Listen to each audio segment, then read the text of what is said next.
আসসালামু আলাইকুম। মুক্তা boutiques and ফ্যাশনের আরেকটু ভিডিও দেখার জন্য আপনাদের সবাইকে ওয়েলকাম জানাচ্ছি।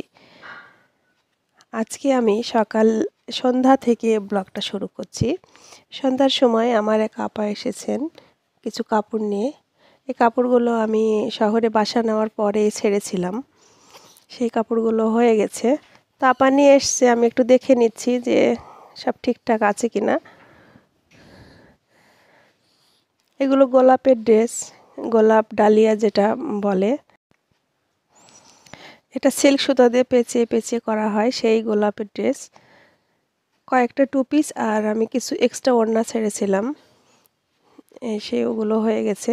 তো আপা আসছে, আমি একটু দেখে নিচ্ছি।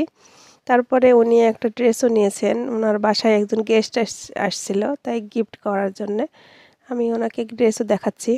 আসলে আমার ঘরে অনেক ড্রেস এখনও জমা হয়ে আছে।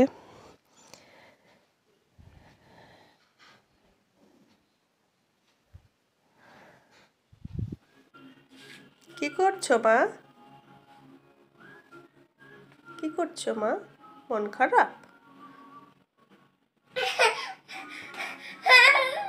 ও,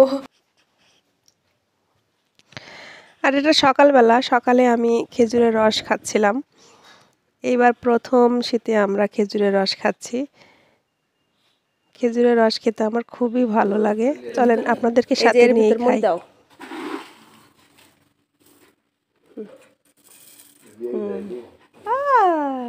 ছোটবেলায় পুকুরে গেলাম। বিসমিল্লাহ।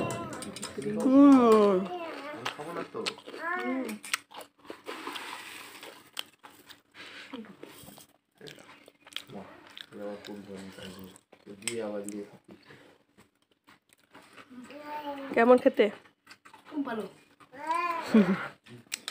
আমরা ছোটবেলায় রোদে বসে বসে খেতাম এইভাবে, বুঝছো? বারান্দায় রোদে পরে।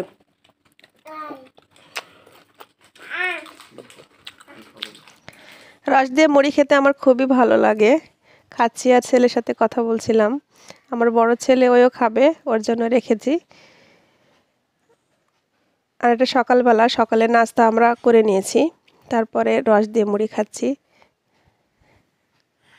তো প্লিজ চ্যানেলটি ভালো লাগে সাবস্ক্রাইব করে দিবেন, ভালো লাগলে শেয়ার করবেন, লাইক দিবেন, কমেন্ট করবেন।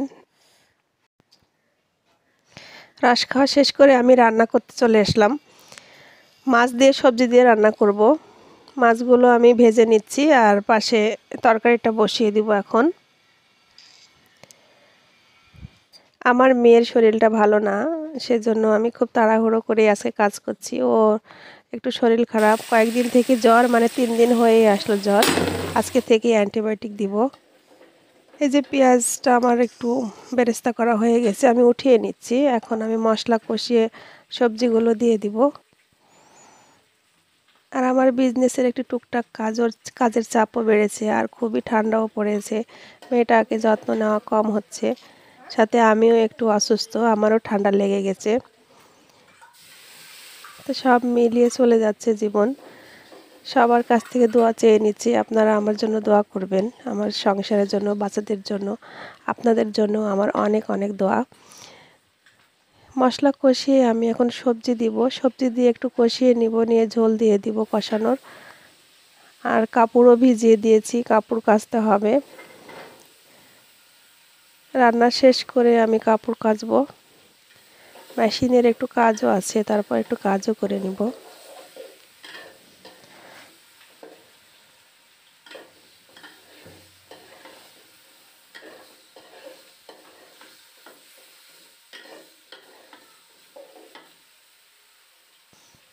আমরা সবজি আর মাছ একসাথে খেতে বেশি পছন্দ করি। আলাদাভাবে মাছ ভুনা করলে আমার বাচ্চারা খেতে পারে না, আমরা ওইভাবে খেতে পারি না। আমরা গ্রামের মানুষ, সেজন্য সবজি দিয়েই বেশি মাছ খাই। কয়েকটা বড়ি ভেজে নিচ্ছি, বড়িগুলো খুবই মজা, বড়িগুলো বাড়িতে তৈরি করা। আমি অবশ্য বড়ি তৈরি করতে পারি না, আমাকে এক আপা করে দিয়েছে, এক বোন। এরপর তরকারিতে বলক এসে গেছে, এখন আমি পালং শাক দিয়ে দিব। পালং শাক দিয়ে মাছ বড়ি দিয়ে রান্না করে খেতে আমাদের খুবই ভালো লাগে, খুবই পছন্দের তরকারি এটা। আর শীত মানেই তো তরকারি খাওয়া। শীতের দিনে অনেক রকম সবজি একসাথে রান্না করে খেতে তো ভীষণ মজা, সেটা তো আপনারা সবাই জানেন। আর আমরা তো সবাই সবজি পছন্দ করি, বাড়ির মানুষ, বাচ্চারা সবাই। আর এইভাবে পালং শাক, মাছের ঝোল, বড়ি দিয়ে রান্না করে খেতে তো ভীষণ ভালো লাগে আমাদের। প্লিজ ভালো লাগলে চ্যানেলটি সাবস্ক্রাইব করে দিবেন, লাইক দিবেন, কমেন্ট করবেন। আর যারা সাবস্ক্রাইব করেছেন তাদেরকে অসংখ্য ধন্যবাদ জানাচ্ছি। তরকারিটা তো আমার হয়ে এসেছে। এই যে পেঁয়াজ বেরেস্তাটা দিয়ে দিলাম। মাছের তরকারিটা এইভাবে সবজি দিয়ে রান্না করলে একটু বেশি মজা লাগে খেতে। বড়ি দিয়ে দিয়েছি। বড়িটা তো খুবই ভালো, তাড়াতাড়ি সেদ্ধ হয়ে যায়।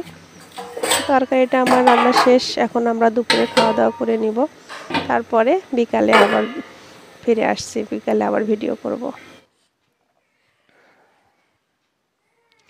এই যে মাগরিবের পরে আমি একটু ফুলকপি দিয়ে বড়া বানিয়ে নিব। ফুলকপিটা অত খাওয়া হচ্ছে না, একটা অনেক বড় ফুলকপি নিয়ে এসছে। তো ফুলকপি আমার বাসায় কেউ খায়, কেউ খায় না, সেজন্য আমি ফুলকপি দিয়ে বড়া বানিয়ে নিচ্ছি। একটু বেসন ছিল, বেসনটাকে ইয়ে করে নিলাম, মশলা দিয়ে যেরকম ব্যাটার তৈরি করা লাগে করে ফুলকপিটা হালকা সেদ্ধ করে বেসনে গুলিয়ে আমি ভেজে নিচ্ছি। সন্ধ্যার সময় তো বাচ্চাদেরকে নাস্তা দিতেই হয়, ওরা কিছু হালকা পাতলা খেয়ে পড়তে বসে। আমার শাশুড়ি আছে, উনি ফুলকপি খাবেন না, তারপরে ওনাকে আমি বলছি খাওয়ার জন্য, তো ওনাকে মুড়ি দিয়ে দিব, মুড়ি খাবে। আমরা ফুলকপির বড়াটা সস দিয়ে খেয়ে নিব।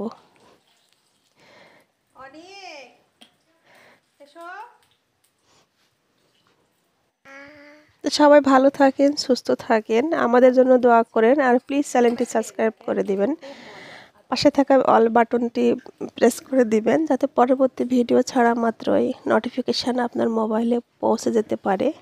প্লিজ চ্যানেলটি সাবস্ক্রাইব করবেন। আবারও বলছি, ভালো থাকবেন। আজকে এই পর্যন্তই। আল্লাহ হাফেজ। আসসালামু আলাইকুম।